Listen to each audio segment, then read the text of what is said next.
Hi folks, I'm Leanne Little and I'm owl about stories. I read them, write them, watch them, anything with a story, I absolutely love it. I especially love sharing them with other people, and what better way is there to start than with the classics? They're classics for a reason, right? They're amazing stories and absolutely timeless. Don't forget to hit up all those fancy buttons. Like, subscribe, follow, share, whatever you need to do. But most importantly, don't be afraid to reach out. I'd love to connect with you, so feel free to leave comments as you'd like, or you can even follow me over on my Buy Me a Coffee page, leannelittle.com, to message directly. So let's continue on with The Count of Monte Cristo by Alexandre Dumas. Chapter 94, Maximillian's Avowal. At the same moment, Monsieur de Villefort's voice was heard calling from his study. "What is the matter?" Morel looked at Noirtier, who had recovered his self-command, and with a glance indicated the closet where once before, under somewhat similar circumstances, he had taken refuge. He had only time to get his hat and throw himself breathless into the closet when the procureur's footstep was heard in the passage. Villefort sprang into the room, ran to Valentine, and took her in his arms. "A physician! A physician! Monsieur d'Avrigny!" cried Villefort. "Or rather, I will go for him myself." He flew from the apartment, and Morel at the same moment darted out at another door. He had been struck to the heart by a frightful recollection. The conversation he had heard between the doctor and Villefort the night of Madame de Saint-Méran's death recurred to him. These symptoms, to a less alarming extent, were the same which had preceded the death of Barrois. At the same time, Monte Cristo's voice seemed to resound in his ear with the words he had heard only 2 hours before. "Whatever you want, Morel, come to me. I have great power." More rapidly than thought, he darted down the Rue Matignon, and thence to the Avenue des Champs-Élysées. Meanwhile, Monsieur de Villefort arrived in a hired cabriolet at Monsieur d'Avrigny's door. He rang so violently that the porter was alarmed. Villefort ran upstairs without saying a word. The porter knew him and let him pass, only calling to him, "In his study, Monsieur Procureur, in his study." Villefort pushed, or rather forced, the door open. "Ah," said the doctor, "is it you?" "Yes," said Villefort, closing the door after him. "It is I who am come in my turn to ask you if we are quite alone. Doctor, my house is accursed." "What?" said the latter with apparent coolness, but with deep emotion. "Have you another invalid?" "Yes, doctor," cried Villefort, clutching his hair. "Yes." D'Avrigny's look implied, "I told you it would be so." Then he slowly uttered these words: "Who is now dying in your house? What new victim is going to accuse you of weakness before God?" A mournful sob burst from Villefort's heart. He approached the doctor, and seizing his arm, "Valentine," said he, "it is Valentine's turn." "Your daughter?" cried d'Avrigny with grief and surprise. "You see you were deceived," murmured the magistrate. "Come and see her, and on her bed of agony entreat her pardon for having suspected her." "Each time you have applied to me," said the doctor. "It has been too late, still I will go. But let us make haste, sir. With the enemies you have to do with, there is no time to be lost." "Oh, this time, doctor, you shall not have to reproach me with weakness. This time I will know the assassin and will pursue him." "Let us try first to save the victim before we think of revenging her," said d'Avrigny. "Come." The same cabriolet which had brought Villefort took them back at full speed, and at this moment Morel rapped at Monte Cristo's door. The Count was in his study, and was reading with an angry look something which Bertuccio had brought in haste. Hearing the name of Morel, who had left him only 2 hours before, the Count raised his head, arose, and sprang to meet him. "What is the matter, Maximillian?" asked he. "You are pale, and the perspiration rolls from your forehead." Morel fell into a chair. "Yes," said he, "I came quickly. I wanted to speak to you." "Are all your family well?" asked the Count, with an affectionate benevolence, whose sincerity no one could for a moment doubt. "Thank you, Count, thank you," said the young man, evidently embarrassed how to begin the conversation. "Yes, everyone in my family is well." "So much the better, yet you have something to tell me," replied the Count with increased anxiety. "Yes," said Morel, "it is true. I have but now left a house where death had just entered to run to you." "Are you then come from Monsieur de Morcerf's?" asked Monte Cristo. "No," said Morel. "Is someone dead in his house?" The general has just blown his brains out, replied Monte Cristo with great coolness. Oh, what a dreadful event, cried Maximilian. Not for the Countess or for Albert, said Monte Cristo. A dead father or husband is better than a dishonored one. Blood washes out shame. Poor Countess, said Maximilian. I pity her very much. She is so noble a woman. Pity Albert also, Maximilian, for believe me, he is the worthy son of the Countess. But let us return to yourself. You have hastened me. Can I have the happiness of being useful to you? Yes, I need your help. That is, I thought like a madman that you could lend me your assistance in a case where God alone can succor me. Tell me what it is, replied Monte Cristo. Oh, said Morrel, I know not, indeed, if I may reveal this secret to mortal ears, but fatality impels me, necessity constrains me, Count. Morrel hesitated. Do you think I love you?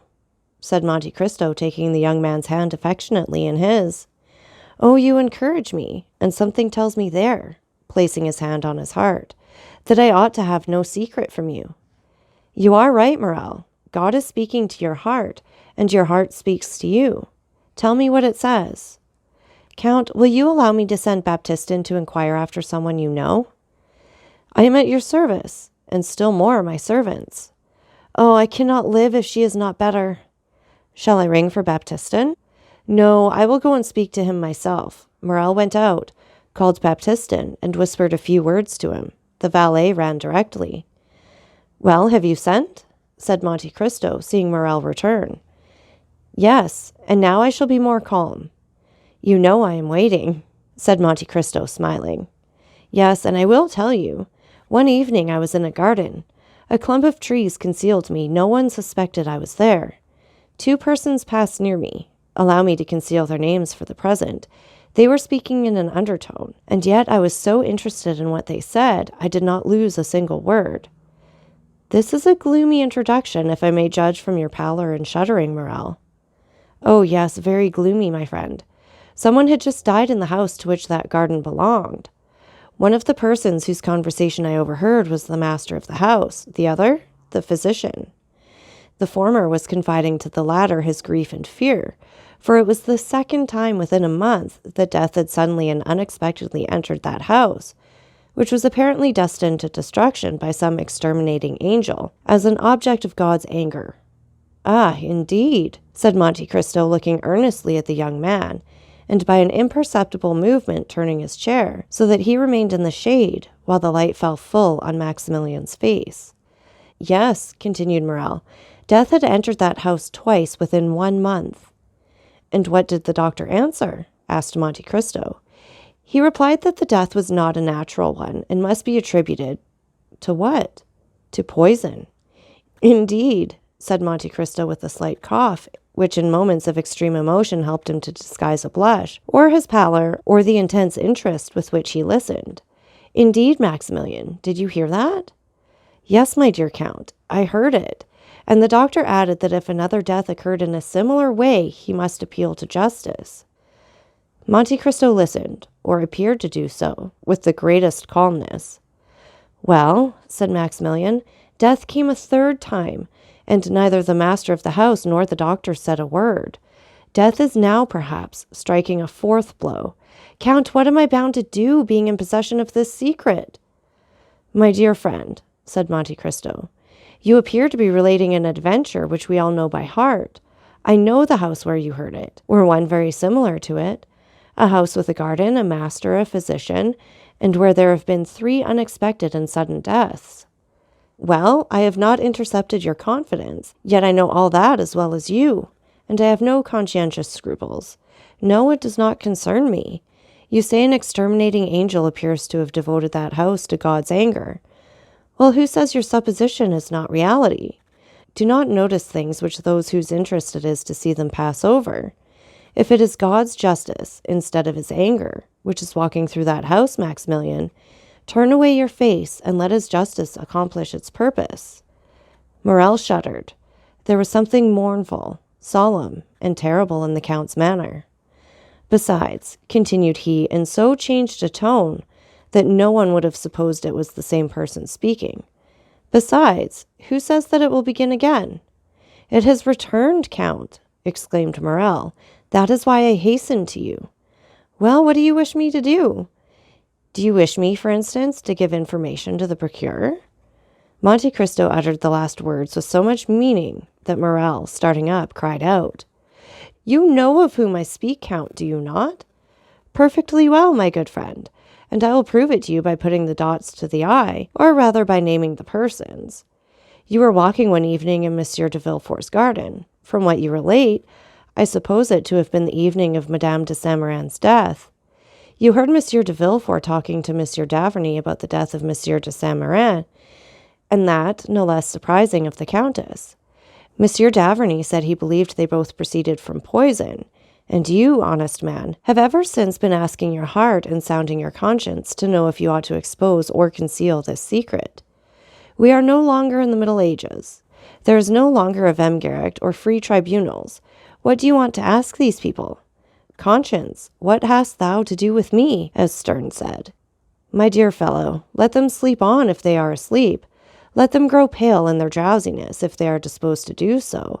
And pray do you remain in peace, who have no remorse to disturb you. Deep grief was depicted on Morel's features. He seized Monte Cristo's hand. But it is beginning again, I say. Well, said the Count, astonished at his perseverance, which he could not understand, and looking still more earnestly at Maximillian. Let it begin again. It is like the house of Atridae. God has condemned them, and they must submit to their punishment. They will all disappear like the fabrics children build with cards, and which fall, one by one, under the breath of their builder, even if there are 200 of them. 3 months since, it was Monsieur de Saint-Méran, Madame de Saint-Méran 2 months since. The other day it was Barrois, today the old Martyr or young Valentine. You knew it? Cried Morel, in such a paroxysm of terror that Monte Cristo started. He whom the falling heavens would have found unmoved. You knew it and said nothing? And what is it to me? Replied Monte Cristo, shrugging his shoulders. Do I know those people? And must I lose the one to save the other? Faith, no, for between the culprit and the victim I have no choice. But I, cried Morel, groaning with sorrow, I love her. You love? Whom? Cried Monte Cristo, starting to his feet, and seizing the 2 hands which Morel was raising towards heaven. I love most fondly, I love madly, I love as a man who would give his lifeblood to spare her a tear. I love Valentine de Villefort, who is being murdered at this moment. Do you understand me? I love her, and I ask God and you how I can save her. Monte Cristo uttered a cry, which those only can conceive who have heard the roar of a wounded lion. Unhappy man, cried he, wringing his hands in his turn. You love Valentine, that daughter of an accursed race. Never had Morel witnessed such an expression. Never had so terrible an eye flashed before his face. Never had the genius of terror he had so often seen, either on the battlefield or in the murderous nights of Algeria, shaken around him more dreadful fire. He drew back, terrified. As for Monte Cristo, after this ebullition he closed his eyes as if dazzled by internal light. In a moment he restrained himself so powerfully that the tempestuous heaving of his breast subsided. As turbulent and foaming waves yield to the sun's genial influence when the cloud is past.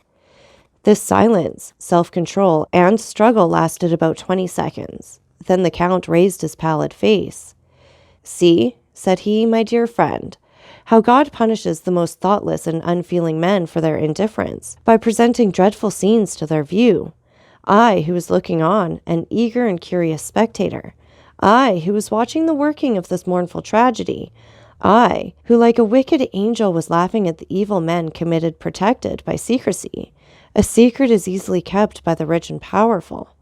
I am in my turn bitten by the serpent whose tortuous course I was watching, and bitten to the heart. Morel groaned. Come, come, continued the Count. Complaints are unavailing. Be a man, be strong, be full of hope, for I am here and will watch over you. Morel shook his head sorrowfully. I tell you to hope. Do you understand me? Cried Monte Cristo. Remember that I never uttered a falsehood, and am never deceived. It is 12 o'clock, Maximillian. Thank heaven that you came at noon rather than in the evening or tomorrow morning. Listen, Morel, it is noon. If Valentine is not now dead, she will not die." "How so?" cried Morel. "When I left her dying." Monte Cristo pressed his hands to his forehead. What was passing in that brain, so loaded with dreadful secrets? What does the angel of light or the angel of darkness say to that mind? At once implacable and generous, God only knows. Monte Cristo raised his head once more, and this time he was as calm as a child awakening from its sleep. "Maximillian," said he, "return home. I command you not to stir. Attempt nothing, not to let your countenance betray a thought, and I will send you tidings. Go." "Oh, Count, you overwhelm me with that coolness. Have you, then, power against death? Are you superhuman? Are you an angel?" And the young man, who had never shrunk from danger, shrank before Monte Cristo with indescribable terror. But Monte Cristo looked at him with so melancholy and sweet a smile that Maximillian felt the tears filling his eyes. "I can do much for you, my friend," replied the Count. "Go. I must be alone." Morel, subdued by the extraordinary ascendancy Monte Cristo exercised over everything around him, did not endeavor to resist it. He pressed the Count's hand and left. He stopped one moment at the door for Baptistin, whom he saw in the Rue Matignon and who was running. Meanwhile, Villefort and d'Avrigny had made all possible haste. Valentine had not revived from her fainting fit at their arrival, and the doctor examined the invalid with all the care the circumstances demanded, and with an interest which the knowledge of the secret intensified twofold. Villefort, closely watching his countenance and his lips, awaited the result of the examination. Noirtier, paler than even the young girl, more eager than Villefort for the decision, was watching also intently and affectionately. At last, d'Avrigny slowly uttered these words: "She is still alive." "Still?" cried Villefort. "Oh, doctor, what a dreadful word is that!" "Yes," said the physician. "I repeat it, she is still alive, and I am astonished at it." "But is she safe?" asked the father. "Yes, since she lives." At that moment, d'Avrigny's glance met Noirtier's eye. It glistened with such extraordinary joy, so rich and full of thought, that the physician was struck. He placed the young girl again on the chair. Her lips were scarcely discernible, they were so pale and white, as well as her whole face, and remained motionless, looking at Noirtier, who appeared to anticipate and commend all he did. "Sir," said d'Avrigny to Villefort, "call Mademoiselle Valentine's maid, if you please." Villefort went himself to find her, and d'Avrigny approached Noirtier. "Have you something to tell me?" asked he. The old man winked his eyes expressively, which we may remember was his only way of expressing his approval. "Privately, yes." "Well, I will remain with you."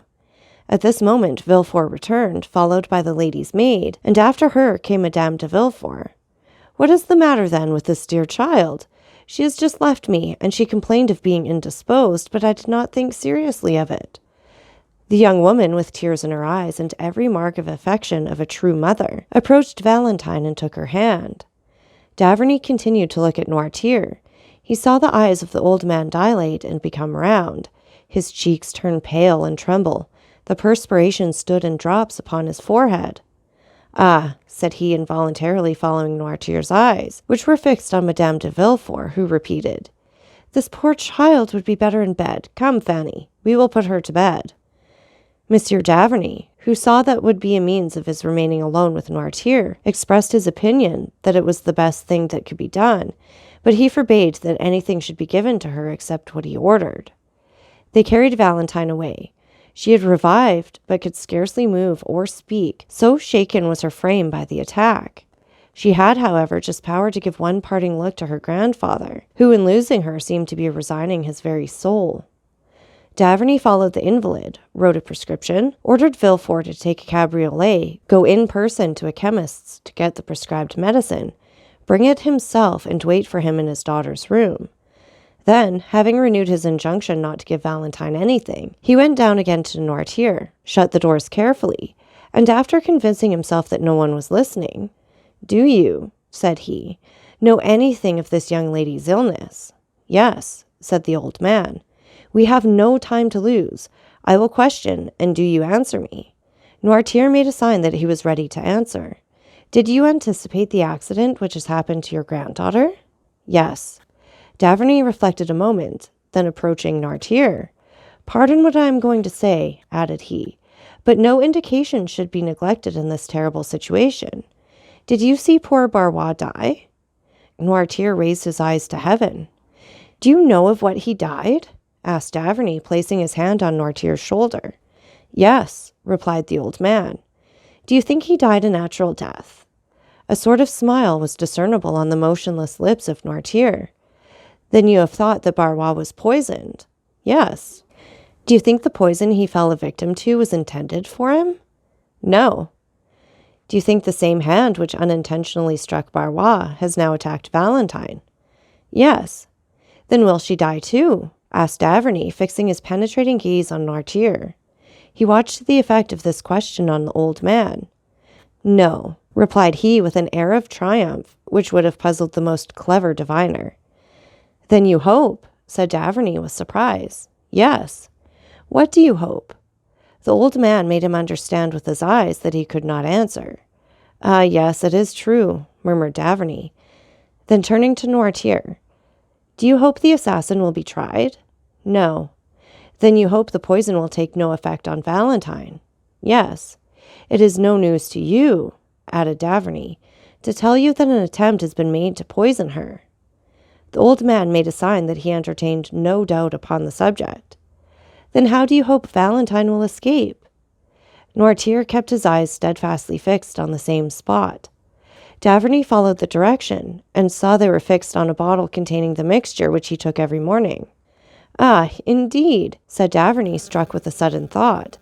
Has it occurred to you? Noirtier did not let him finish. Yes, said he. To prepare her system to resist poison?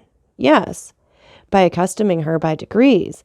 Yes, yes, yes, said Noirtier, delighted to be understood. Of course. I had told you that there was brucine in the mixture I gave you. Yes. And by accustoming her to that poison, you have endeavored to neutralize the effect of a similar poison. Noirtier's joy continued. And you have succeeded, exclaimed Daverney. Without that precaution, Valentine would have died before assistance could have been procured. The dose has been excessive, but she has only been shaken by it, and this time, at any rate, Valentine will not die. A superhuman joy expanded the old man's eyes, which were raised towards heaven with an expression of infinite gratitude. At this moment, Villefort returned. Here, doctor, said he, is what you sent me for. Was this prepared in your presence? Yes, replied the procureur. Have you not let it go out of your hands? No. Daverney took the bottle, poured some drops of the mixture it contained in the hollow of his hand, and swallowed them. Well, said he, let us go to Valentine. I will give instructions to everyone, and you, Monsieur de Villefort, will yourself see that no one deviates from them. At the moment when Daverney was returning to Valentine's room, accompanied by Villefort, an Italian priest, of serious demeanor and calm and firm tone, hired for his use the house adjoining the hotel of Monsieur de Villefort. No one knew how the 3 former tenants of that house left it. About 2 hours afterwards, its foundation was reported to be unsafe, but the report did not prevent the new occupant establishing himself there with his modest furniture. The same day at 5 o'clock, the lease was drawn up for 3, 6, or 9 months by the new tenant, who, according to the rule of the proprietor, paid 6 months in advance. This new tenant, who, as we have said, was an Italian, was called Il Signor Giacomo Busoni. Workmen were immediately called in, and that same night the passengers at the end of the faubourg saw with surprise that carpenters and masons were occupied in repairing the lower part of the tottering house. So that's it for this chapter. And again, take a minute to like, subscribe, and share. And don't forget that I love hearing from all of you. So please leave any comments you'd like, or you can follow me over on my Buy Me a Coffee page, leannelittle.com. That's LIANELITTLE.com. And thank you so much for listening. Remember, it's Owl About the Story. Have a great day.